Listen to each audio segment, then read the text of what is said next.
Hey, what's going on, guys? So in this video, I'm going to be building in this image zoom effect right here for our product gallery, so we can go into one of these images, flip between this gallery, and zoom in on whatever product's there. So it's going to be a cool little feature you can add to an e-commerce website or anything like that. So I'm just going to build that in this tutorial. And before I do, I'm actually working with the source code from a video that I did before where we built in this gallery right here. So we're going to have the final code, and I'll also link up the source code and the link to that video if you want to start there. So before I get into it, let me try to explain the concept of what we're going to do, how this is going to work, and then I'm going to recap the code, then we'll just get right into coding it. So right now, if you look at this image right here, we have this lens right here that's being tracked by the browser. So whenever I move the mouse, the browser is actually going to track my mouse moves, and it's going to figure out where I am on the screen and where I am on the image. Now, the lens itself that you're seeing is actually positioned in a div above the image. So let me pull up a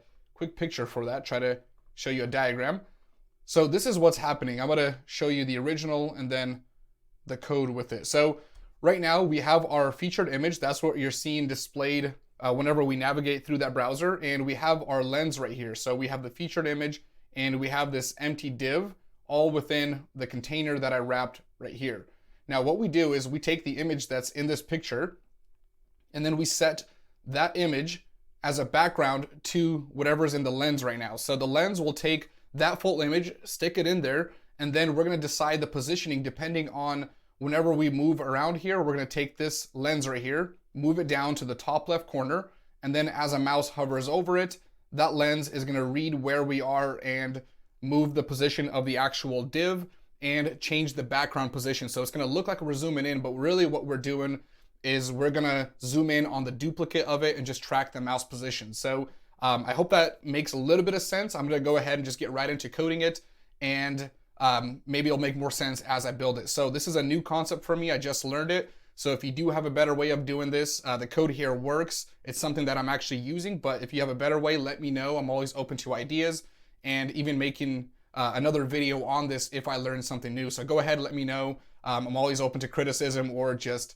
new ideas. So let's go ahead and just recap my code. So I'm going to close out the demo. So right now we have the lens and we are going to work with this one. So this is the starter code and all we can do is navigate through it. So what we want to do is put that lens above here. So we have two columns for this website. We have a left side and a right side right here.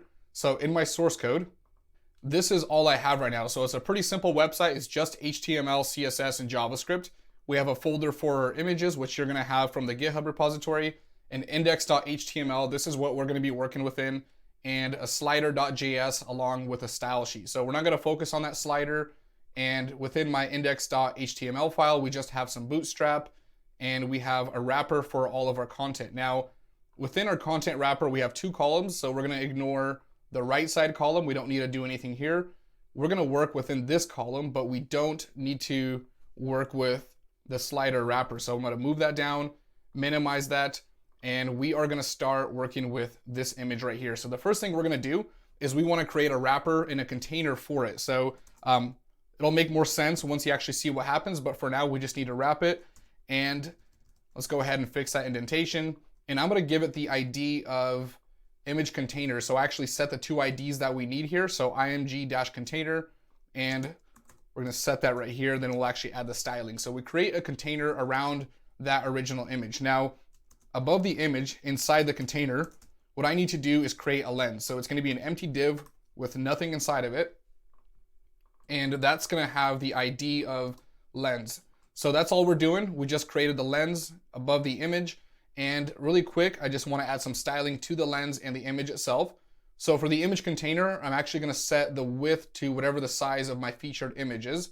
So that's going to be max width 500 pixels. And normally I wouldn't do this, but for some reason it was causing issues if I didn't have the width set to the container as the same as the actual image. So I'm going to set that. And for the lens, I just want to set a height and width of 125 pixels. And once we set that, we're just going to create a border. So that's what we're going to be able to actually see once we start hovering over. So 125 pixels, and then in width, we're also going to do 125. And let's create the border. So need to make sure that's PX right there. So let's actually create the border now. So the border is going to be 2 pixels, solid, and it's just going to be black. So we're going to be able to see it right away. So this will make more sense along with that diagram. So right now, if I refresh this, here is our lens right now. So what we need to do eventually is take the image from here, replace it with the lens, and then drag it in. So before we actually start moving that lens around the image, I'm going to create that effect where as we hover over, we're going to see that magnifying glass appear right here, and then we'll start adding in the actual effect over it. So let's add in another JavaScript file. So this is what we're actually going to work with now. So we have that slider.js, and what we need to do is just create another script tag or a script file, and I'm just going to call this script.js. So this is going to hold all of our logic right here. And once we create that, we just want to import that into our HTML file. So I'm going to duplicate this one and import that. And that needs to be below. So script.js right there. And inside of script.js, we're going to create a function called imageZoom, I believe that's what I was going to call it. Yeah, imageZoom with a capital Z. And that function is going to take in the parameter of the featured image. So right now in this index.html, we're going to take in this image and we're going to start working with this data and replacing the logic in here. So within the imageZoom function, we're also going to add in 2 functions inside of it. So let's just start building that out. And I'm going to call that imageZoom, capital Z. And I'm going to throw in img ID. So that's going to be the ID of the image. And before we start adding to that, let's actually trigger it. So imageZoom is going to be triggered right away. And we're going to take in this ID. So let's actually move this to the right so we can navigate between the two. So we'll move our script tag to the left side here. Okay, so we're taking in this featured image, and this is what we want to start working with. So inside of imageZoom, we first want to get the image, the featured image, and we want to start working with the actual lens. So we want to be able to get the lens and the image. So with both of these, I'm going to use document.getElementById. And once we get those values, we're going to set the background image of the lens. So ID, and let's take in the image that was passed in. So we're going to take in featured. We're going to query it so we can actually get the HTML element, and we're going to do the same for lens. Now for lens, that value is not going to change, so we're just going to take in the ID of lens, and that's going to be in a string value. And once we get lens, we just want to set the background value. So we're going to do lens.style.background image, and image is a capital I there, so make sure you get that. And we want to set the URL. So I'm going to use template literals. So we're just going to use those backticks right there. Those aren't regular quotes. And we're going to say URL. And inside of URL, we're going to use a $, curly braces. And this is where we can add image source. So, or image.source. So right now we're going to set the background image to the lens, and this function is going to be triggered right away. So if I refresh it, we're not actually going to be able to see that image because we're going to be using this part of the image. So that's white, so we're not going to see it. So what I'm going to do is use an image to start with that's actually going to have content all over on all parts of the image, so we can actually see which part we're zoomed in. So to do that, all I have to do is change the starter image, and for that I'm going to use preset2.jpg. So it's going to be this large image right here, so you can see it has content everywhere and we'll actually be able to see it.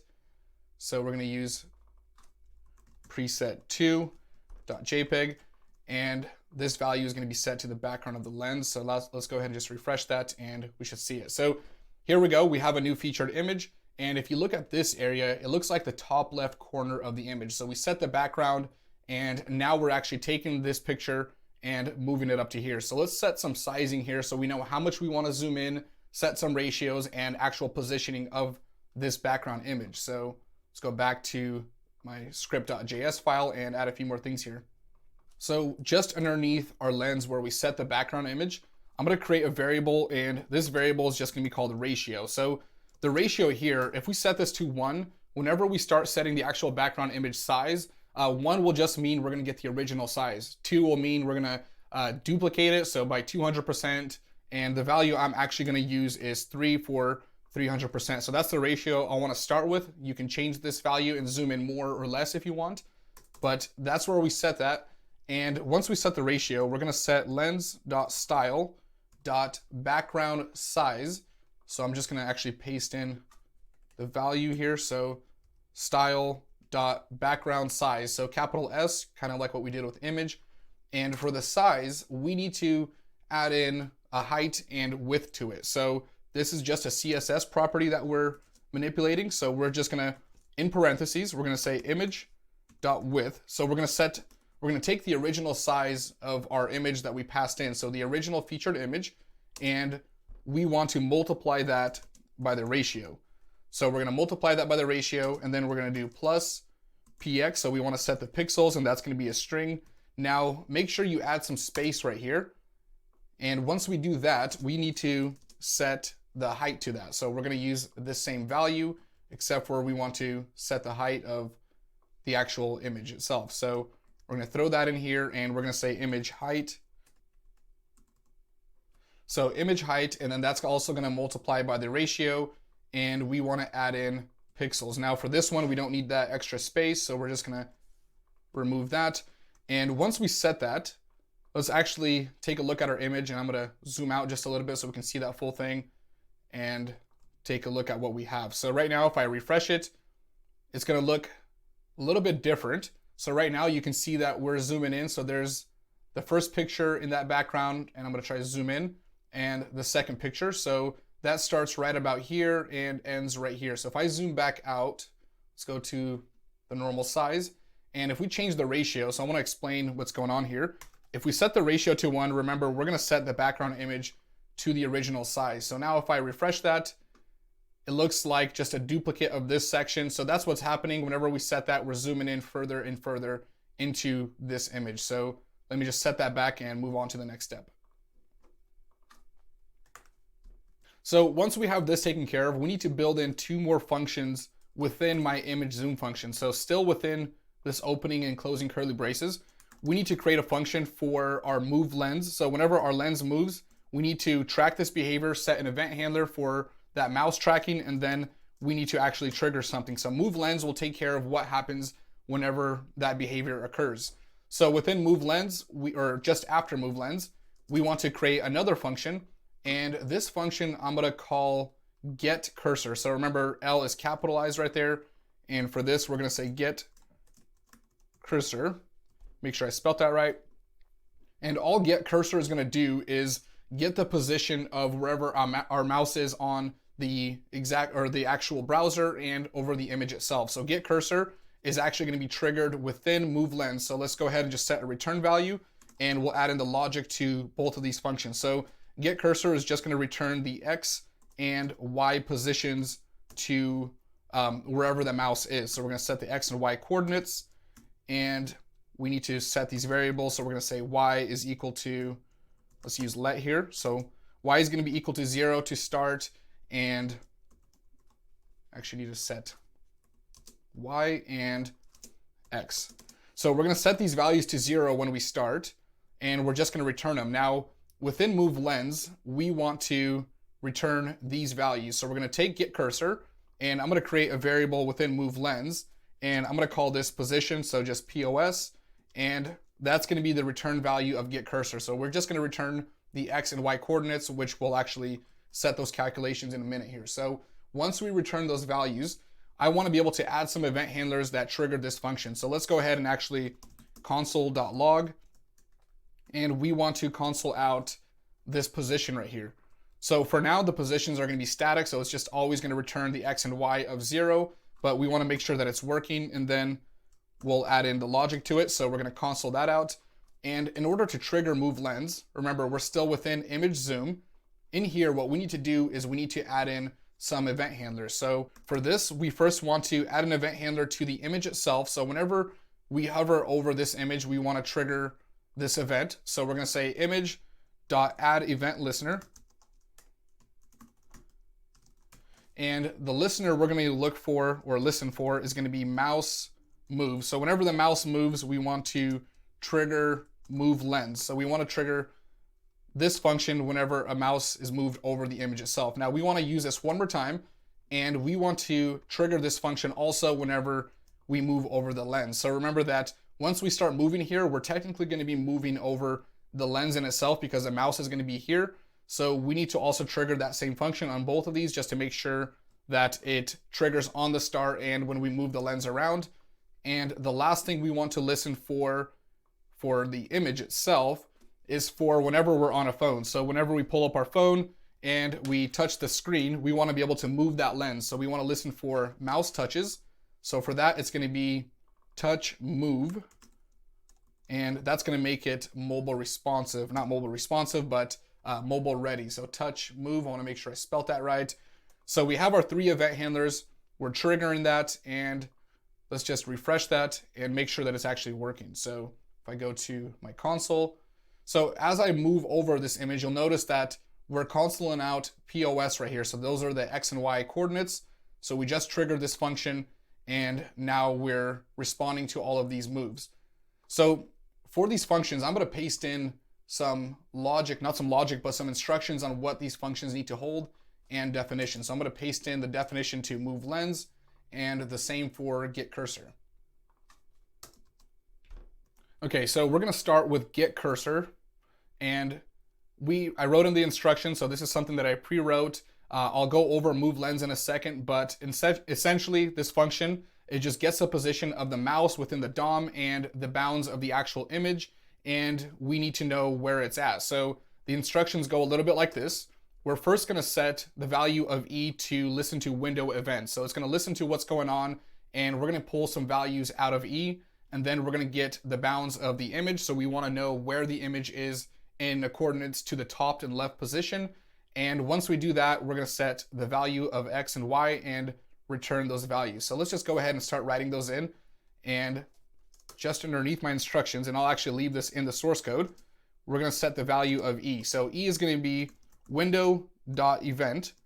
And we also want to set the value of bounds. So I want to create a variable called bounds, and I'm going to console both of these out and try to explain what's going on. So I did draw up a diagram too, so hopefully that'll help, but we want to be able to get the bounds of the image. So this image right here, we're going to be able to use that within this function, and the property we're going to use, or the method, is going to be get bounding, and I'm going to Google this up in a second and try to explain what's going on. So get bounding client, RECT, so rect, and let's console both of these out. So console.log, and we want to console E and bounds.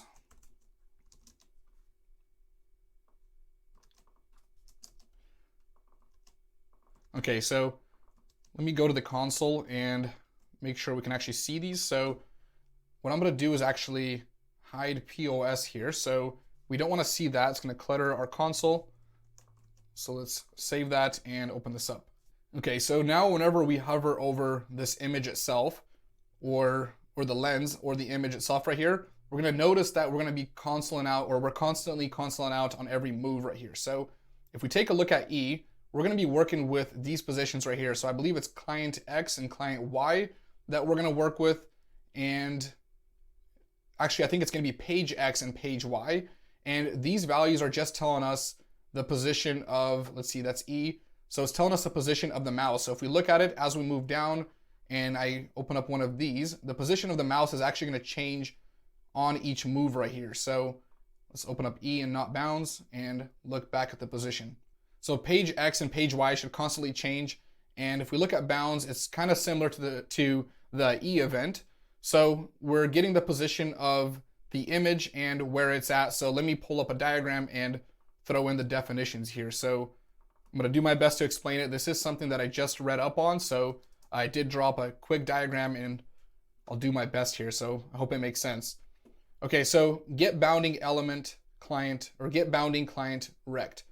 So what we're doing is the X or left position, Y or top position, so both of those values are going to be the same. If we put this within an element, we're setting this to the image itself right here. So we're setting bounds to image, and we're getting the bounding client to that image property. So it tells us where we are within the viewport, and then it's going to tell us the size of the image itself. So if we look at this, we can read some of the properties here. So we're going to get X, Y, top, right, bottom, and all those other positions, and the height and width of it. So I'm gonna try to show you a diagram. We'll try to make sense of this, and then we'll finish up that function. So what we're doing here is we're gonna get that bounding rect function right here, and we're gonna get the position of our image, the left side and the top side, and then we're gonna get the position and the height and width of the actual image itself, and then our mouse. So if our mouse happens to be right in this top left corner, this should be 0, 0 for the top left, and that should mean that our mouse is in the top left corner of the image. So I'm gonna leave it at that, and hopefully the code will make more sense. So now back inside of this function, we have E and bound set, and what we wanna do is we wanna set the value of X and Y. So I'm actually gonna put X above Y because I wanna work with that first, and I'm gonna comment out these two consoles. So we have X and Y, and X is gonna be set to the event, and we're gonna use that page X property that I showed you. So page X with a capital X right there, and that's gonna be the value to X, except for we also need to minus this by bounds and the left position. So I'll try to explain this one more time once we actually start moving, but get bounds, and we wanna get the left side of it. So that's for X. And for Y, we wanna do the same thing, except for we wanna get page Y. So the position of the mouse on the browser, and then the bounds to the actual image. So for this, it's gonna be top. So that's the Y axis and the X axis. And we're just gonna console those out. So let me open up or uncomment that console out. So now we're gonna return different values for X and Y, and let's see what those look like.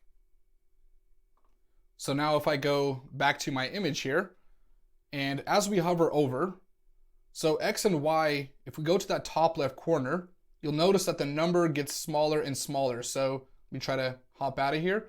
So X is set to 1, Y is set to 3 because my mouse was right in this corner. As we move down, you're gonna notice those numbers increase. So if we move to the right, it looks like Y is gonna stay small because we're at the top, but X is gonna go all the way to the right, and that's at about 500 pixels in width for the entire image. Now we can do the same for when we go to the bottom right. So that's what we're doing, is we're changing the positions, and the reason why we're getting these values right here is because of the calculation we just ran. So that's how we're able to use the position of the mouse and the position of the image to actually figure out where the mouse is over the image. So that was the whole purpose of getCursor. So let's go ahead and move to the moveLens function and use these values and actually start calculating and repositioning.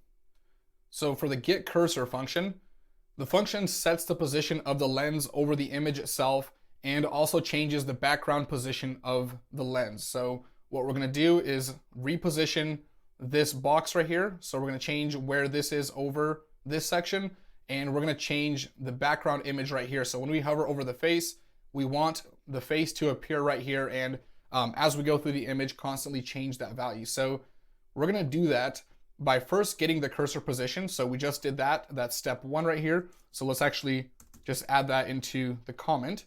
So that's 1. Then in the next step, we want to get the top and left position of the cursor minus the width and height of the lens. So let's just start writing that out, and that's going to be number 2. So we're going to set the variable of position left. That's going to be a capital L right there, and position top. So position top. And for these values, what we want to do is get the position, and for this, for the top or for the left side, we want to get X. So we want to return that value. So we're going to get the position of X, and because our lens is actually, whenever we're up here, it's going to go outside of the frame of the image, we need to run a quick calculation to make sure that we're actually allowing this thing to go outside of these borders, because if we hit the top left right here, we would be limited to how much we can zoom in on. And I don't know if that makes sense, but let's just start writing that in. So the position left is going to be the position of the mouse over the image, and this is going to be minus, and then we're going to use the lens, and we're going to use the width of the lens. So for that, we're just going to do offset width, and that's going to be divided by 2. So remember, our lens, if you go to the style, is set to the height and width of 125 pixels. So we want to get that width and divide it by 2. And we're going to use, and that's going to be the new value of the position left. So for position top, we're going to use the position of Y. So we're going to use that same value and we're going to set that to Y. And in this case, we're going to use offset, and this is going to be height divided by 2. So we're going to say offset height, divide that by 2. And now we have our position top and position left. So for step 3, what we need to do now is we need to set the lens top and left position based on the cursor results. So we're going to take these values and actually change the position of the lens. So the value that's going to be inside of here. So let's go ahead and start adding that in, create some space. And we're going to use lens.style.left, and that's going to be set to the position left, and we're going to set that in pixels. So the left value is going to be set to position left, and then we're just going to add in px. So the same thing for position right. I'm going to add in the semicolon there. Now for the top position, we're going to do lens.style, and we're going to set the position of top to position top right here, and also in pixels. Now the last thing we need to do before we can actually see these results is going to be to go to step 4 right here, and we need to set the background position and we need to invert it. So as we move through this image, we're going to need to set the background position, except for we need to do a negative effect, because that's what's going to give us the best value and the accurate positioning of where this image is. So again, excuse my explanation. This is something that I just learned, so I don't have the best definitions of it, but I'll do my best. So we're going to set lens.style.background position, so not image, but position with a capital P. And the value of this, we're going to first set our string value, so we want to set that to a negative value, and then we're going to concatenate the position of X multiplied by the ratio. So this ratio that we set earlier, we want to be able to use this position right here. So we're going to say pos.x, and that's going to be multiplied by the ratio itself. So multiplied by 3, and then we want to add on to that. So we're going to set px in a string value. So the background position, we just need a top and a right, or a left side and a top position for that, I believe. So that's going to set the height and width to it. So let's create the space between that, and we want to concatenate and use this same value right here. So let's add that. We'll close off px on the right side, and this is going to be POSY, and we need to make sure that that's in pixels right there, and that this is also a negative value. So remember, we need to make sure that there's space between that, because we're setting the left position right here and the top position right here. Okay, so that looks pretty good right now. I think that's going to work. So now if we go here and we refresh it, what's going to happen now is as I hover over, we should see this image change. Let's see what's going on here. So we have that negative position. We're adding that px. Let's try to save that one more time and just give that another test. Okay, for some reason that's not changing. Give me a second to figure this out. And it looks like we spelled position wrong, so let me fix that. Okay, so now as we hover over it, we should see this value change. So if you look at this, as I'm hovering over the image, so wherever I go, if I go over the face right here, we can see the face within the lens. So we can zoom in on the coffee cup. So that's the effect that I was going for. It's working pretty much exactly how I wanted it to. So I have to change 2 things right now. So what I want to do is make sure that this lens actually goes over this image and then it follows us as we go. So I don't want it to be on the top left. I need it to be over the image itself. So for this, what I'm going to do is actually, you'll notice the position is actually changing. So that's what we're following. I'm going to comment that out. And that's going to be that console right here. And in order to get the image above our lens right here, or the lens above the actual image, let me just move this to this side so my face doesn't block it.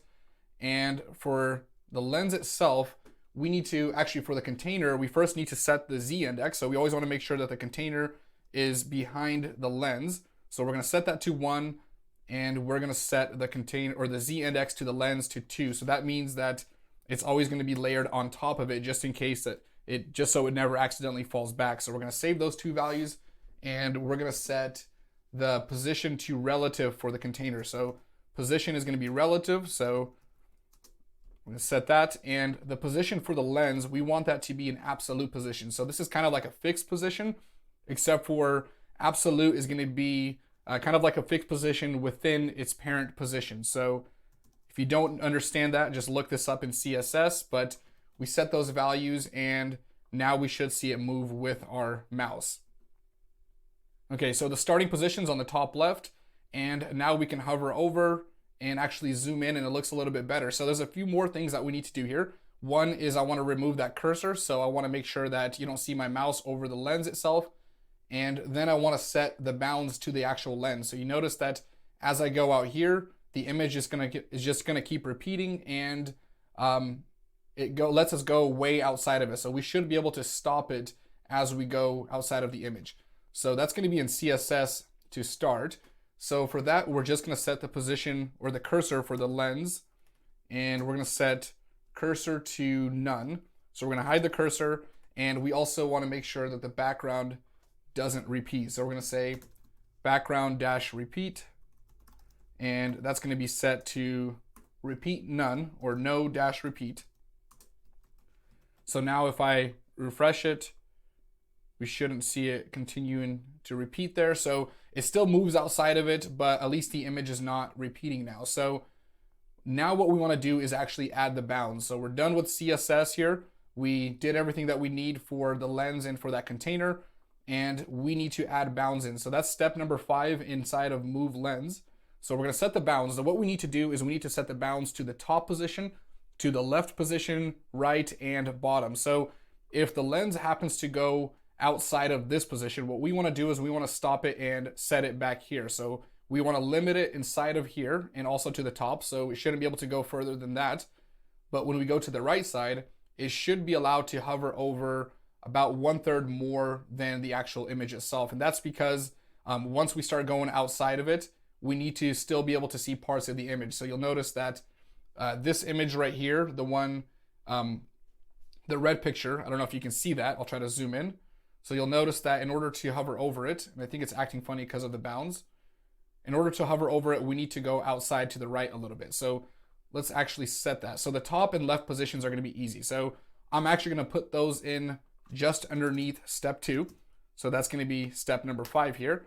And we're just going to create 4 conditions. So we're going to say if the position, so if position top or position left is what we're going to start with. So left, if this position is greater than 0, let's go ahead and set the position to 0 itself. So we're going to set position left to 0 if it's ever over 0.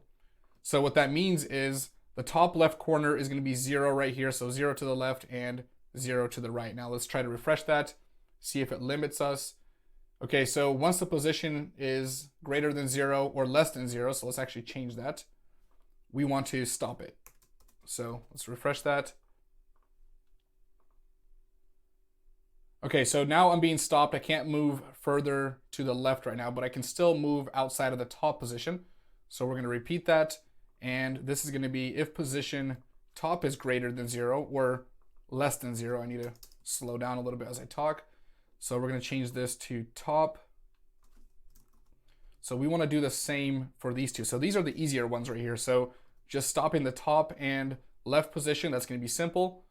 So now we can't go further to the left, and we can't go outside of it, but we can still see the top part of the picture. So the more challenging part is going to be the right and the left side. So we're going to need to do a little bit of calculating here. So let's just go back to that, and we're going to continue with this conditional right here. So we're going to say if the position left, and let me just look at my notes here. So if position left is ever greater than the image width, so img.width multiplied by or minus the lens, the width of the lens itself. So let me just write this in and then try to explain it. So the lens dot offset width, and that's going to be divided by 3. Then go ahead and set the position left to this value. So I'll explain why we just did that right there. So let's just set that, and we should see that take place now.